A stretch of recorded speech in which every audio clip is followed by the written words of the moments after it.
And when he says, apart from me, you can do nothing, all of a sudden it echoes to something else. Because if you think that's Jesus being really harsh about what you can accomplish without him, what could Jesus accomplish without his Father? See, Jesus actually said, apart from the Father, I can do nothing. Which is kind of amazing since Jesus is God. You'd think Jesus would say, I'm the exception. You can't do anything. I can do everything. That's just the way it rolls. And yet Jesus understands primary source. I want you to understand that apart from the Father, I can do nothing because God is the source of life. If Jesus could somehow delude himself into believing that he would be self-contained, if he could somehow be separate from God, he wanted us to understand that apart from the Father, he could do nothing, and apart from him, we can do nothing, that we're designed for connection, and this connection is everything. See, this connection is everything. Aaron did us a great gift, and one of the great things when you have kids is they're always helping you live up to the technological revolution, right? He's like, Dad, you should no longer have cable. Cable's a thing of the past. And so he went ahead and just eliminated all of our connection to the outside world, and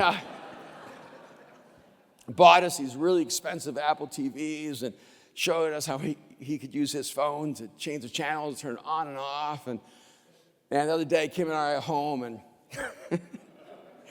we have a TV in the bedroom, and a TV in the living room, and a TV in the back house, and I'm trying to make this thing work, and I can't get it on in the living room, and Kim's already in bed, and then she sends me a text.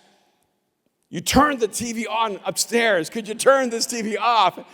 I didn't even know I could do that. I had so much control over other TVs. And then she texted me, the TV in the back house is on. Could you go turn that off? I could control everything except for the TV in the living room. And then it started spiraling. And it somehow the 10 feet between me and the TV was too great a distance for the control on my phone to command the TV, and I just wanted to throw my phone into the TV, and Kim said, "Can we secretly go back without telling Aaron?" I said, "No, we have to find our way into the future. We have to make this work." There's a connection, but the connection is everything. And we're living in a growing reality where we realize that the invisible connection is the most powerful connection in the world. And yet somehow we still don't get this when it comes to Jesus. The connection between you and Jesus is everything. The connection between you and God is everything.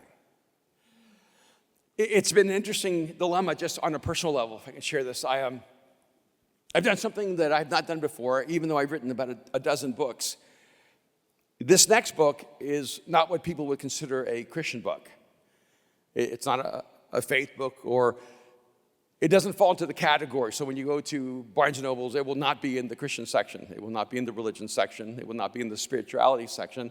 It will be in the business section. It will be in the social psychology section. It will be in the personal development section.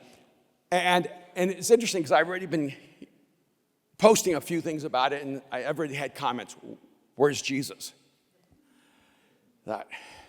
It's interesting. It's crazy. I mean, I could say I wrote a book called The Genius of Jesus. He's still in the last book. But it's like... It's almost as if you don't say Jesus in every phrase, you don't really believe in him. But it's also this. It's almost as if you look at life realistically, you're not really a believer in Jesus. And so Kim asked me, and I don't usually tell people who I dedicate my books to, but she goes, "Who'd you dedicate this book to?" They're always wondering if it's them. And no. And I said, I dedicated this book to Jesus. Because it's my first book where I really don't talk about him in the whole book. But every thought in that book is affected, influenced, inspired, shaped by who he is in my life. And so the connection is still there. And I think a lot of us think that the words are what matter. It's not. I mean, when you cook food and you realize, oh, this needs oregano, you go, oh, yeah, but oregano doesn't it's not about Jesus. You know, when you're looking for a plumber, you go, I need a plumber that believes in Jesus, or you go, I need a plumber who knows how to plumb. Again, everything else in life, we seem to get it, that there are real things in life. And what's fascinating to me is that for so many of us, we actually act as if what we say is what makes our faith real, rather than the power of the connection we have with Jesus. See, God created you for connection, and that connection is everything. And that connection will be the source of your life. And if you pay attention carefully enough, and if you access that source, that life will become the source of everything you do. It was a couple of weeks ago, Kim was on the phone, and she was angry, because Kim does a lot of work around the world. And sometimes there's a lot of injustice. And she was angry on the phone. And she decided to pull a steak out of the refrigerator that was my steak that I did not give her permission to cook. But she was trying to be nice to cook me dinner. And she was on that phone. If you know my wife, she can get intense. And she's on that phone being so intense.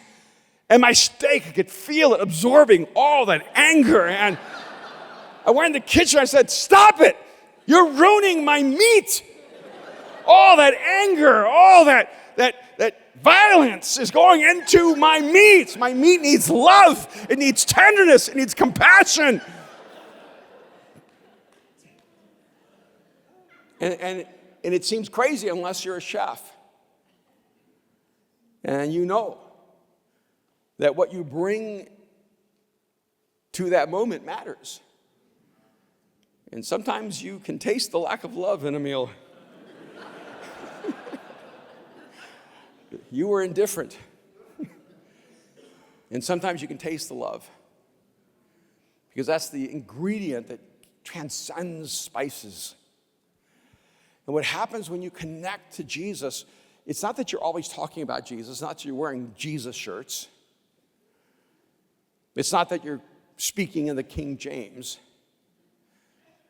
It's that everything about who you are is informed by your relationship with him. And he is your source of life, and that life emanates from you to everyone around you.